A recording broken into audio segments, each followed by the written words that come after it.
All right, so for section 3 of chapter 1, this is a problem-solving section, and most of them, again, involve you reading the problem, trying to determine what is it they're asking, determining a process by which you can solve it. In fact, there's a whole set of suggested procedures on page 21 where it talks about guidelines for problem solving, reading the problem, making sure you understand what they're asking, determining a plan of attack on how to solve it, and then at the end kind of checking the results, making sure that the results seem reasonable. You know, if you get to the end and if you say, well, I was expecting it to be $10 and it winds up it's $10,000, you might ask the question, wow, that's way out of bounds with what I was expecting.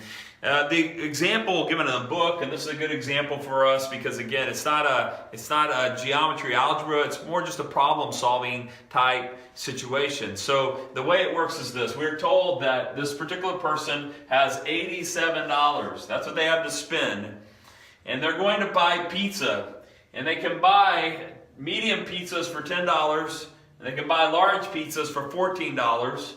With the medium pizza, they get 8 slices. With the large pizza, they get 12 slices. And the question is, what is the best way to maximize their $87 in terms of number of slices?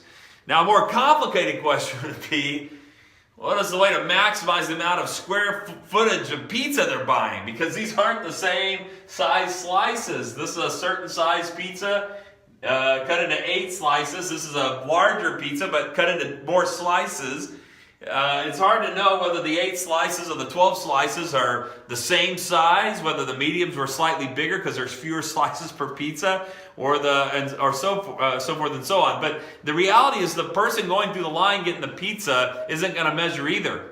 And this is a psychological deal where they don't necessarily view the medium-sized pizza any different than the slice of large pizza. So to maximize the number of slices of pizza people get is probably more important than maximizing the total amount of pizza square area you've purchased by the number of pizzas you've gotten. So the problem here we've been asked is, how can we get the maximum number of slices within this $87? And the way we would do this is say, well, let's suppose I bought only large pizzas. Now, if I only bought large pizzas at $14 each, how many pizzas could I buy for $87? And the answer to that is 6 of them. Because 6 times 14, the total cost of that's $84. 6 times 14, $84.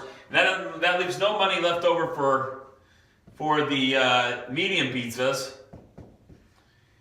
And so on the total number of slices, we would have 12 slices of pizza times 6, which is 72 slices of pizza.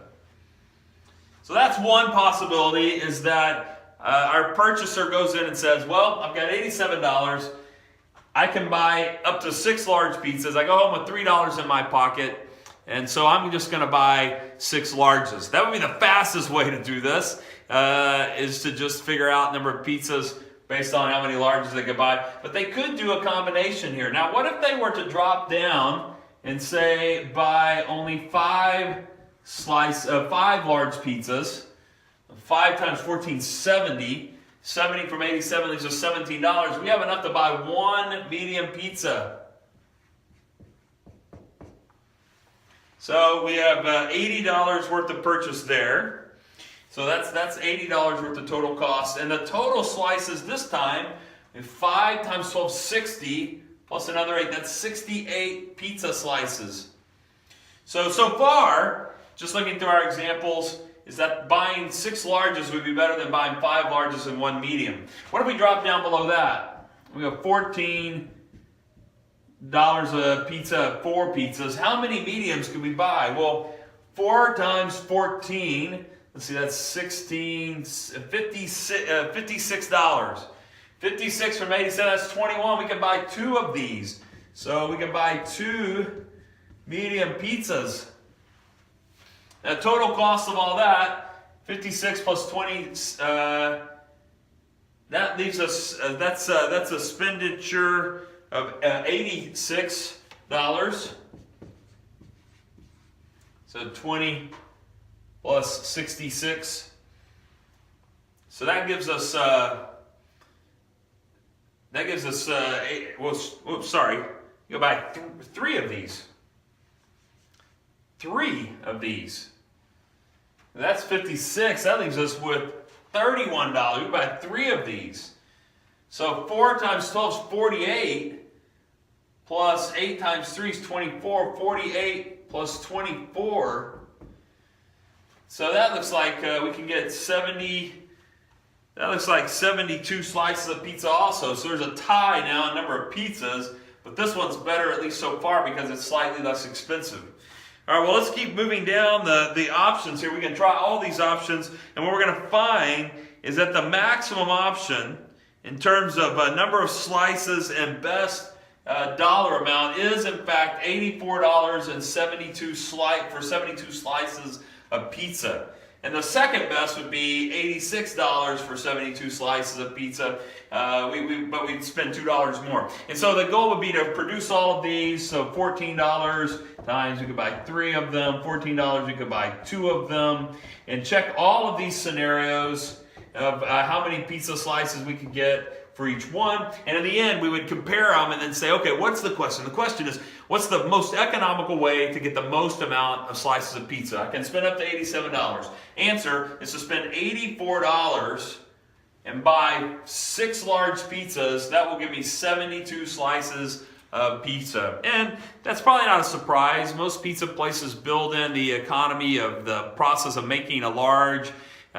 Takes about the same effort as making a medium. So it's not a surprising thing that the minor increase in the cost of additional supplies to make the larger pizza versus the medium, the rest of things being equal in terms of the human effort to make it and that kind of thing, it's usually more efficient to buy large pizzas than mediums. And so this isn't that big of a surprise that the best and most efficient way would be to buy 6 large pizzas and spend $84 on that. And so that's the way that problem is done, and all the problems in this section are like that. There's no formulas per se. There's no